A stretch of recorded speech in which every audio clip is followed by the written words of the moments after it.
Hello and welcome. I'm Peggy Oliveira. Thank you so much for joining me. There are always so many great questions when I do a live Q&A. So during this time off, I thought I would share some of the questions that have come up from some of our community members that I think a lot of people can probably relate to, and maybe some compilations of some of my other videos. So I hope you find them beneficial, and I will look forward to seeing you very soon. Lindsay says, how to deal with feeling bad for going no contact with mother. I think guilt is what I'm feeling most, maybe anger, but I don't know if she doesn't care and I do better when she's not in my life.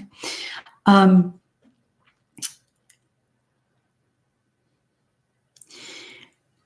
think first of all, recognizing that it's natural that you're going to feel guilty.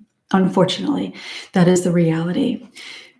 And I say that because so often when people feel guilt about something, they think that that means that they're wrong for doing it.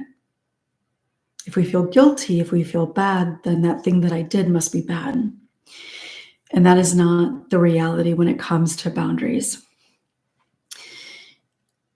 Unfortunately, the reality is that when you set a boundary, I guess there could be some exceptions, but I would almost guarantee that you're likely going to feel some level of guilt or feel bad in some way about it. So just recognizing that it's natural that you're going to feel guilty, but it doesn't mean that you've done something wrong. It doesn't mean that you're doing something bad. It doesn't mean that you're a bad person, doesn't mean that you're being mean. It's just natural that you will feel some guilt. And the healing comes from being able to work through that guilt, which is not necessarily particularly easy.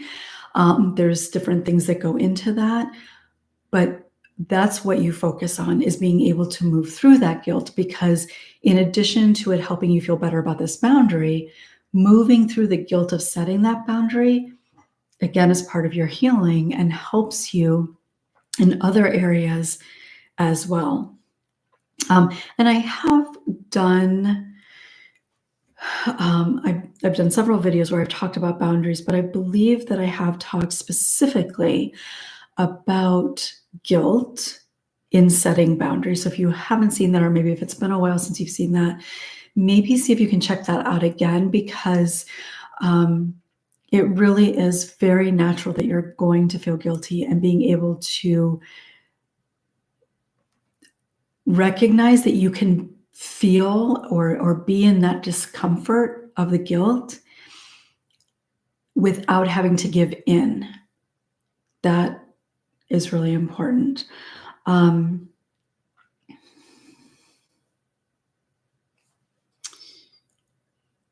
remember that anger is perfectly okay. There's never a problem with anger, but also recognizing that anger is often coming from fear or hurt.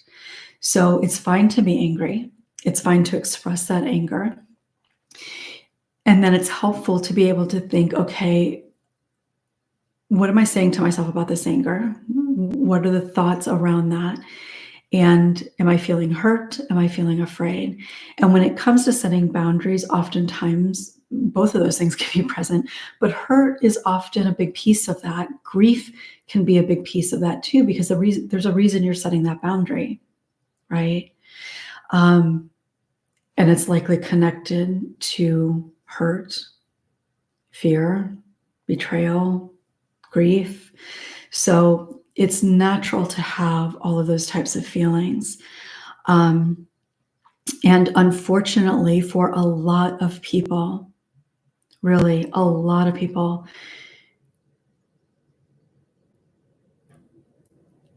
not having a relationship, or having a very, very limited relationship with people in their family, is something that is an important step for their healing. It's also important to recognize that sometimes that boundary is permanent, and that is just going to be the reality forever, for the rest of your life. There are times that And I think having a therapist that you can kind of talk to if this is coming up for you is important. There can be times, and there are a lot of factors that play into this, where you may set a very clear boundary and have no contact for a period of time. That could be months, it could be years. But there can be a phase in which you need to have that boundary. And through healing, maybe, you get to a place where you might decide to revisit because maybe some things have changed for them. Maybe they've done some healing, whatever the case might be, that you could choose to revisit that if you wanted to, if you felt like it wouldn't be harmful to your life, your healing. And sometimes that can work, particularly if that person has done some work themselves. But I think so often people feel like when they're thinking about setting this boundary, whatever that boundary might look like, that it's all or nothing. I either set this boundary and it's forever, or I don't set it and everything's going to end up being okay or whatever. And that can keep people from setting a boundary or even allowing themselves to consider that they might want to set a boundary. So recognizing that, okay, this is what I need for now. And if I change my mind down the road, then I can change my mind down the road. So I think that is important as well. So I hope that helps. But it is unfortunately not uncommon for people to have to do that. And when you set that boundary, they are going to push back hard, typically, against that.